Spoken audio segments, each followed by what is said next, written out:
এখন খুব শুনশান হয়ে গেছে। হ্যাঁ হচ্ছে না, আপনারা এতটাই মন দিয়ে শ্রবণ করছেন, আমার ভালো লাগলো বাবা। যে হরিবোলটা দিচ্ছেন ঠিক কথা, একটা উলুধ্বনি আপনাকে জানাচ্ছি। কীর্তন তো আপনারা শ্রবণ করেন মাইকের মাধ্যম দিয়ে, ইউটিউবের মাধ্যম দিয়ে, আপনার তো খুবই ভালো লাগে, আপনারা শ্রবণ করেন। বাবা ঠাকুর বললেন, বাবা ঠাকুর অত্যন্ত ভক্তি রয়েছেন বাবা ঠাকুরের মধ্যে। কিন্তু এই কথা শোনার সঙ্গে সঙ্গে, হরি কথা শোনার সঙ্গে সঙ্গে, এই জয়ধ্বনি দেওয়ার সঙ্গে সঙ্গে বাবা একটু উলুধ্বনিও করতে হবে। উলু নিয়ে আসলেন বাড়ি থেকে কি তোমায়রা? উলু নিয়ে আসলেন কি তোমায়রা? কথা বলো, এসেছেন বাড়িতে থেকে গেছি না, থেকে গেছে বাবা। আপনাদের দেখে মনে পড়ে গেল, আপনারা যখন কোনো উত্তরই দিচ্ছেন না। শহরে কাঁথি শহরে, কাঁথি শহরে গেছেন আপনারা? তা সে কাঁথি শহরের একজন বলবো আমাদের পাড়াতে গেছে, বিয়ে হয়ে গেছে। তা শহরের যে আদব কায়দা কালচার আর আমাদের গ্রামের যে কালচার, দুটোর তো তফাৎ রয়েছে বাবা, তাই না? তা তফাৎ হলে কি হবে? সমস্ত কিছু আদব কায়দা, শহরের আদব কায়দা আর গ্রামের আদব কায়দা, দুটোর যেরকম তফাৎ রয়েছে, সেরকম শহরের যে কিছু আমরা গ্রামের মানুষ বুঝি না, আর গ্রামের যত কিছু গৃহতত্ত্ব কথা শহরের মানুষ অত্যন্ত কম বোঝে। তা গেছে বাবা, তা যখনই গেছে লক্ষ্মী পুজোর আয়োজন করেছে শ্বশুর ঘরে। এই যে আপনার বাড়িতে যেরকম হচ্ছে, তা প্রতি গুরুবার গুরুবার ওই শ্বশুর বাড়িতে লক্ষ্মী পুজো। আর সেই লক্ষ্মী পুজোর জন্য বাবা শাশুড়ি মা আয়োজন করেছে। নতুন বৌমা ঘরে এসেছে, বৌমা কিন্তু কিছু জানে না। যেদিনে গুরুবার দিন, বৃহস্পতিবার দিনে বৌমাকে বলে দিয়েছে, বৌমা শোনো, আজকে আমাদের বাড়িতে বৃহস্পতিবার লক্ষ্মী পুজোর আয়োজন আমি করেছি। তা তুমি তো নতুন, তুমি কিছু জানো না, ঠাকুর মশাই আসবেন, আমি সমস্ত কিছু গুছিয়ে দিয়েছি। তুমি ঠাকুর মশাই এলে যা চাইবেন এক একটা করে যেন তুমি দিয়ে দাও। আর আমি চললাম স্নান করতে। তখন বৌমা বলছে, হ্যাঁ মা, আপনি ঠিকই বলেছেন, আমি সমস্ত কিছু করে দেবো, আপনি সমস্ত গুছিয়ে দিয়েছেন তো, আর আমি সুন্দর করে ঠাকুর মশাইয়ের কাছে সমস্ত কিছু ঠিকঠাক ভাবে দিয়ে যাব, আপনি নিশ্চিন্তে যান মা স্নান করতে। এই বলে শাশুড়ি মা চলে গেছে। আর এদিকে যেই শাশুড়ি মা বেরিয়ে গেছে, অগ্নি পদার্পণ করেছেন ব্রাহ্মণ মশাই, ব্রাহ্মণ ঠাকুর। তা ব্রাহ্মণ ঠাকুর এসে বলেছে, কই গো বাবা, বাড়িতে কেউ আছো? বলে, হ্যাঁ ঠাকুর মশাই আমি আছি। বলে, আচ্ছা, যখন আজকে তো বৃহস্পতিবারের ব্যাপার, আমাকে অনেক বাড়িতে যেতে হবে। তা যখন বাড়িতে যেতে হবে, তোমাদের বাড়ির পুজোটা একটু তাড়াতাড়ি করে করে দিও। তা তাড়াতাড়ি ধূপটা নিয়ে আসো তো মা। সঙ্গে সঙ্গে ঠাকুর মশাইয়ের কাছে ধূপটা দিয়ে দিয়েছে। মা প্রদীপটা দাও তো, প্রদীপটাও দিয়ে দিয়েছে। মা কোষাকুষিটা দাও তো, কোষাকুষিটাও দিয়ে দিয়েছে। ফুলের সাজিটা দাও তো, ফুলের সাজিটাও দিয়ে দিয়েছে। সমস্ত কিছু আয়োজন জোগাড় যন্ত্র করে নিয়ে ওই পুজোটা শুরু করে দিয়েছেন। ঘন্টাটা দুলিয়ে দুলিয়ে আস্তে আস্তে করে যখন পুজোটা শুরু করেছেন, তখন ওই পেছনে দাঁড়িয়ে আছে বৌমা। ঠাকুর মশাই বলছে, ওই বৌমা, এবার উলুধ্বনিটা দাও তো দেখি। উলুধ্বনি? হ্যাঁ উলুধ্বনি, দাঁড়ান দাঁড়ান ঠাকুর মশাই আমি দেখছি। এই বলে তাড়াতাড়ি ছুটে গিয়ে ওই ঘরের মধ্যে আলমারির ভিতরে পালংটা নিচে সমস্ত কাপড়গুলো এক একটা করে তুলে বৌমার উলুধ্বনি খুঁজছে। মা যে কি করে না, আমার বড় খারাপ লাগে, আমার মাথাটা একদম গরম করে দেয়। মা সমস্ত কিছু গুছিয়ে দিয়ে গেছে, আর মা উলুধ্বনিটা গুছিয়ে দিয়ে যায়নি। মা যখন খুঁজছে বাবা ঘরের ভেতরে, তখন শাশুড়ি মা আমার স্নান করে, বৌমা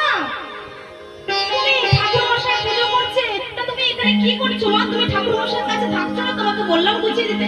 আরে মা আপনি কি বলুন দেখি, আপনি কি সর্বনাশটা করেছেন? কি করলাম বাবা আমি আমার? বলে, আপনি সমস্ত কিছু গুছিয়ে দিয়েছেন, ধূপ গুছিয়ে দিয়েছেন, দীপ গুছিয়ে দিয়েছেন, আর ফুল গুছিয়ে দিয়েছেন, চন্দন দিয়েছেন, আমি আপনার কথা মতো সমস্ত কিছু দিয়ে দিলাম। আর আপনি বলুন না মা, আপনি উলুধ্বনিটা কোথায় রেখে গেছেন? হায় সর্বনাশ! হ্যাঁ বৌমা, তুমি তো জানো না, তুমি তো শহরের কালচারে মানুষ হয়েছো। উলুধ্বনি কারোর পালঙ্কের নিচে, কোনো আলমারির নিচে, শোকেসের ভেতরে উলুধ্বনি থাকে না। উলুধ্বনি কোথায় থাকে মায়েরা? নিজেদের বদনে। উলুধ্বনিটা কেন দেবো আমরা? প্রত্যেক কাজ, প্রত্যেকটা কর্মের পেছনে উদ্দেশ্য রয়েছে। এই যে আমাদের জিহ্বাটা দিয়েছেন ভগবান, তা সেই জিহ্বার মধ্যে উলুধ্বনি বলার শক্তি ক্ষমতা দিয়েছেন। তা সেই উলুধ্বনি আমরা কেউ এমনি এমনি দেব না। উতে আছে রাধারানী, লুতে রয়েছেন নীলকান্তমণি। আর উলুধ্বনি যখন আমরা করব বাবা, আমাদের যুগল এটা হয়ে যাবে। তাই গৌর হরি বল। চলুন আজ আমরা যে লীলা আস্বাদন করবো, সেই লীলা আস্বাদনের আগে আমরা কি একটু ভজন আস্বাদন করব? আজকে আমাদের এই লীলার বিষয়বস্তু হচ্ছে ভক্ত মাধব দাসের চরিত্র। সেই ভক্ত মাধব দাসের চরিত্র আস্বাদন করতে হলে বাবা একটু ভগবানের যে নাম মাধব, নীল মাধব দেবী জগন্নাথ যিনি, সেই মাধবের একটু ভজন আস্বাদন করতে করতে যদি আমরা বিষয়বস্তুর মধ্যে প্রবেশ করি, তাহলে কিন্তু খুব ভালো হয় মায়েরা। যদি বলেন করবো না হলে বাদ দিয়ে দেবেন। ভজন হবে, মাধবের ভজন হবে, নীল মাধবের ভজন হবে তো? নীল মাধব হে,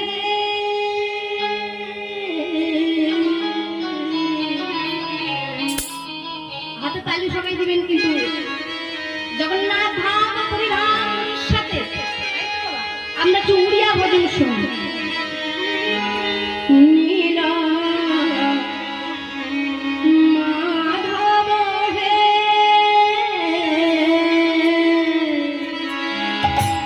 ঘিনবারে মনে মতি,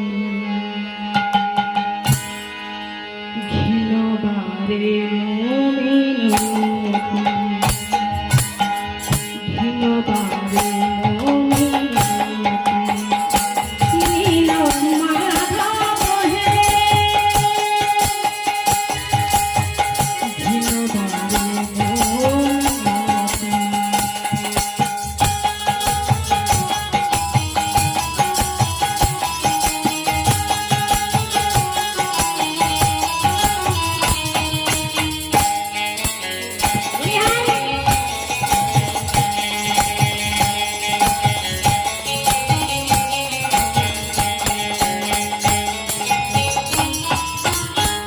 চরণ তলে হো শরণ পশুটি, চরণ তলে হো শরণ পশুটি, করুণা পরাশ্রিপতি, ঘিনবারে মনে মতি।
বনগিরি।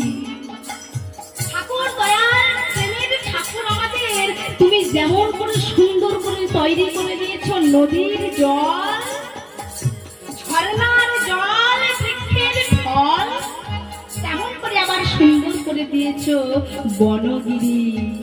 আর বনের মধ্যে সুন্দর সুন্দর ফুল প্রস্ফুটিত করেছো, আর ফুলের মধ্যে সুন্দর সুন্দর করে আলাদা আলাদা সুবাস তুমি যুক্ত করেছো ঠাকুর। নিতাই গৌর হরি বল। তাই বলছো বাবা, তুমি তো দিয়াছো এ নীল আকাশ দিছো বনগিরি, দিছো ফুলের জাতি জাতি অঙ্গ, দিছো সুবাস। তুমরি আদেশে আলোজাত জীব, তুমরি আদেশে আলোজাত জীব, তুম বিনা কাহি গতি নবারে ভূমি।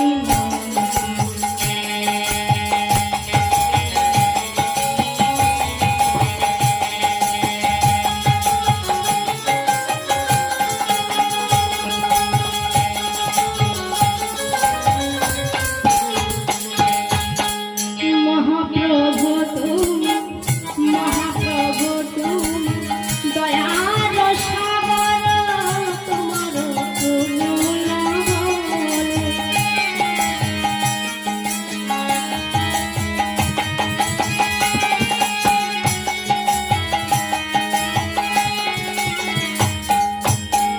মহাপ্রভু তুমি, দয়ার সাগর, তোমার করুণা। মহামূর্খ সেনা বলয় পণ্ডিত, আহা মহামূর্খ সেনা বলয় পণ্ডিত, পথর ভাষই জল। ভগবানের নামে যেরকম সুন্দর করে শ্বাস ফুল প্রস্ফুটিত হয়, তদ্রূপ আবার তেমন করে ভগবানের কৃপা হলে, ভগবানের লীলাতে বাবা পাথরও জলে ভাসে, শোলা ডুবে যায়।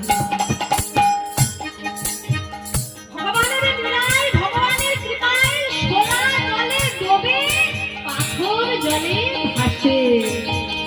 মহাপ্রভু তুমি, দয়াল সাগর, মহাপ্রভু তুমি, দয়াল সাগর, তোমার করুণা বলে।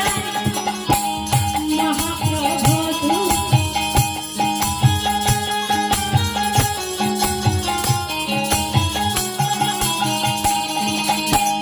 মহাপ্রভু তুমি, দয়াল সাগর,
সে মাধব দাস কেমন করে কোথায় জন্ম নিল এবং কেমন করে তার মা লক্ষ্মী দেবীর কৃপা পেল। সনাতন দাসের নামে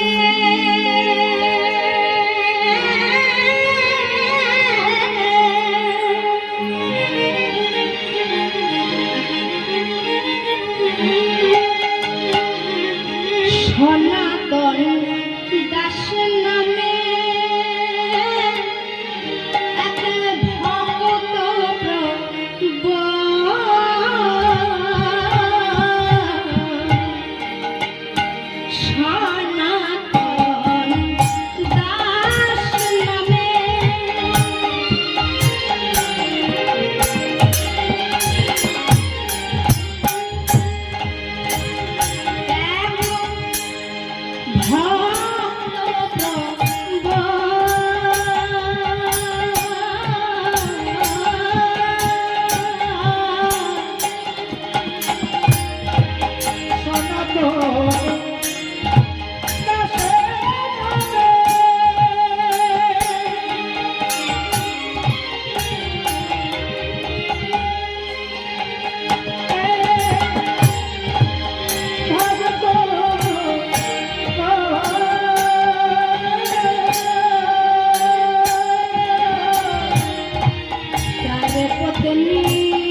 লীলাবতী দেখিতে সুন্দর, মাধব নামে এক পুত্র হইল তাহার ঘরে, পুত্র মুখ দেখি তার জয়ধ্বনি করে।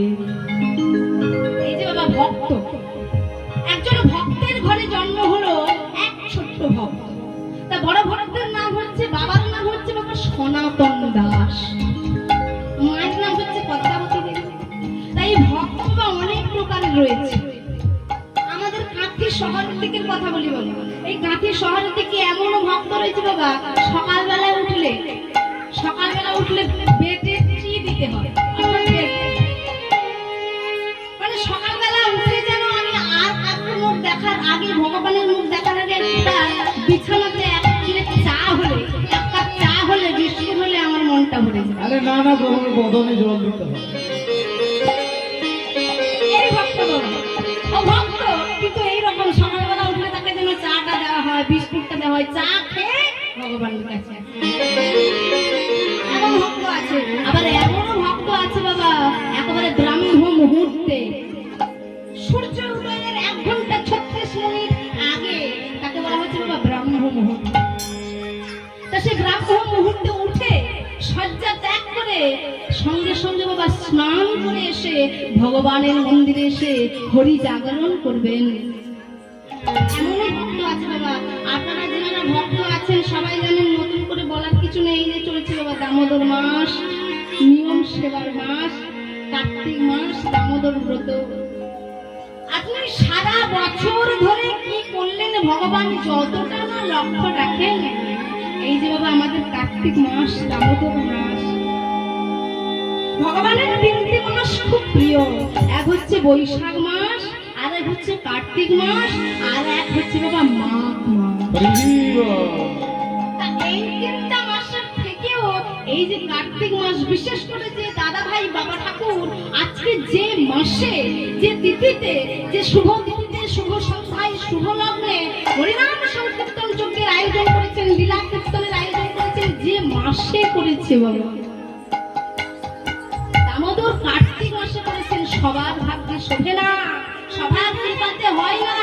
ভগবানের কৃপা না থাকলে, রাধা রানীর কৃপা না থাকলে, মাতা লক্ষ্মী দেবীর কৃপা না থাকলে বাবা, এমন সুন্দর মাসে, এমন সুন্দর তিথিতে এত সুন্দর করে আমরা বাগানে এক একটা পুষ্প ফুটতে পারি না বাবা। যে মাসে, দামোদর মাসে, এই মাসটা কতটা মাহাত্ম্যপূর্ণ জানেন? কতটা মাহাত্ম্যপূর্ণ! এই মাসে বাবা 5টি মাহাত্ম্য রয়েছে, 5টি মাহাত্ম্য। যে যা কিছু করুক না কেন, ওই যে হরিভক্তি বিলাস গ্রন্থে দিলেন যে প্রাতঃ স্নানম হরি জাগরণম তুলসী সেবনম উদ্যাপন দীপ দানম প্রত্যেকনানি কার্তিকে। তাই গৌর আপনি কিছু করুন না করুন, আসতে বাবা সকালবেলা কিন্তু আপনাকে এই মাসে উঠতে হবে। সারা বছর আপনি যা কিছু করুন না কেন, এই যে প্রাতঃ স্নান, সকালবেলা উঠলেই কিন্তু আপনি 1000 গোদান করার ফল আপনি পেয়ে যাবেন। রাধে রাধে। সকালবেলায় উঠলে, ভূমিতে শয়ন করলে, তা প্রাতঃ স্নানম, সকালবেলা উঠে আপনি প্রাতঃ স্নান করলেন, প্রাতঃ স্নান করার পর আপনাকে হরি জাগরণ করতে হবে, ভগবানকে জাগাতে হবে, তারও মাহাত্ম্য রয়েছে। আর একটা কথা হলো তুলসী সেবা, তুলসী মহারানীর সেবা করা, তুলসী মহারানীর পুজো করা, তুলসী মহারানীর আরতি করা, এটাও মাহাত্ম্যপূর্ণ, বিশেষ করে এই মাসে। কি বলছে? উদ্যাপন দীপ প্রদানম। কিছু করুন বা না করুন, নিরামিষ খান কিংবা আমিষ খান, আমি বলছি না বাবা যে ভগবানের মঙ্গল আমি করতে হবে। ভগবানের সেবাতে আমরা একসঙ্গেই সবাই, আমরা কেউ পারবো না, আমাদের আস্তে আস্তে করে বাবা এই জগতে, ভক্তি জগতের অনুশীলন করতে হবে। ভগবান বললেন ভজিতে ভজিতে যদি কৃষ্ণ কৃপা করে, ইহা জন্মান করে নাই, জন্মান করে।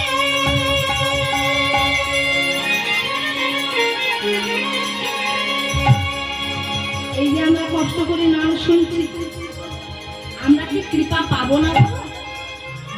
রাধারানী এই জন্মে আমাদের কৃপা নাই বা করলো, তার তারপরের জন্মে আমাদের কৃপা নাই বা করলো, তারপরের জন্মে আমাদের নাই বা কৃপা করলো, কিন্তু কোনো না কোনো জন্মে কোনো না কোনো জীবনে আমাদেরকে কিন্তু ভগবানকে কৃপা পেতেই হবে। কোনো না কোনো জন্মে কিন্তু ভগবান আমাদের কৃপা করতে বাধ্য হবে। তাই আমি যে জায়গায় থাকি না কেন, যা কিছুই করি না কেন বাবা, এই যে আমরা নিরামিষ খাই কিংবা আমিষ খাই, একটা কাজ কিন্তু এই কার্তিক মাসে অত্যন্ত আবশ্যকপূর্ণ। সেটা কি? উদিয়াপন দীপদান, দীপদান। অনেকে বাবা আকাশ প্রদীপ দেয়, তা আবার আমরা নাও পারলাম, কিন্তু ওই যে দীপদান প্রত্যেকদিন সন্ধ্যাবেলায় তুলসী কাষ্ঠে তুলো মাখিয়ে ঘিয়ে ডুবিয়ে যখন ভগবানের সম্মুখে একটা স্টকম, দামোদর স্টকম উচ্চারণ করতে করতে আমাদের দীপদানটা করতে হবে। চলুন এই যে এই জায়গায় যখন আমরা উপনীত হয়েছি, সেই ছোট্ট করে একটু শ্লোক দামোদর স্টকম, দামোদর শ্লোক কি আমরা উচ্চারণ করবো বাবা? করবো?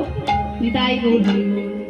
হরি সেই দীপটা দিয়ে তুলসী কাষ্ঠে ঘিত প্রদীপ দিয়ে ওই তুলো মাখিয়ে ঘিতে ডুবিয়ে ভগবানের কাছে দেব। নমামীশ্বর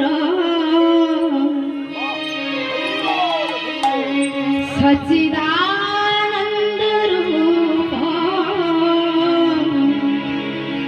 লসৎ কুণ্ডল গোকুলে ভাজমান নমামীশ্বর সচ্চিদানন্দ রূপ লসৎ কুণ্ডল গোকুলে ভাজমান নমামীশ্বর সচ্চিদানন্দ রূপ লসৎ কুণ্ডল গোকুলে ভাজমান যশোদা প্রিয়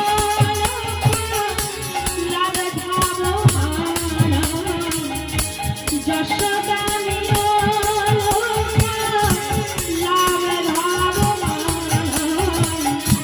পরম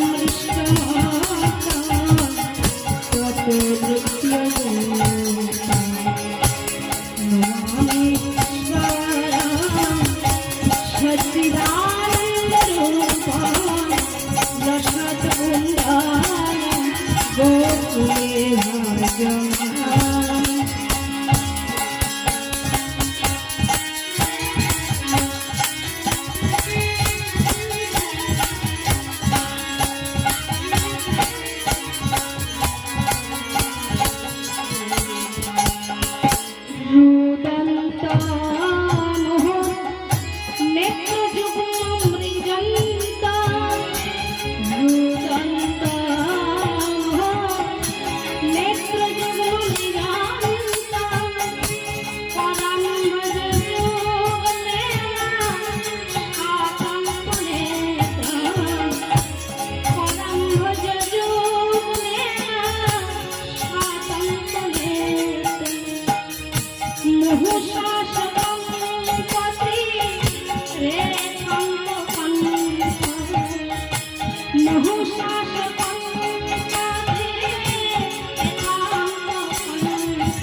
যত নিত্য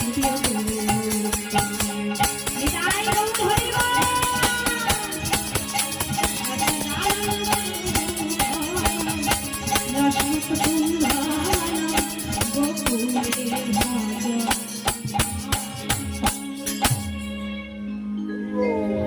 এটা হচ্ছে বাবা এই মাসেই পাঠ করতে হয়, যেটা হচ্ছে দামোদর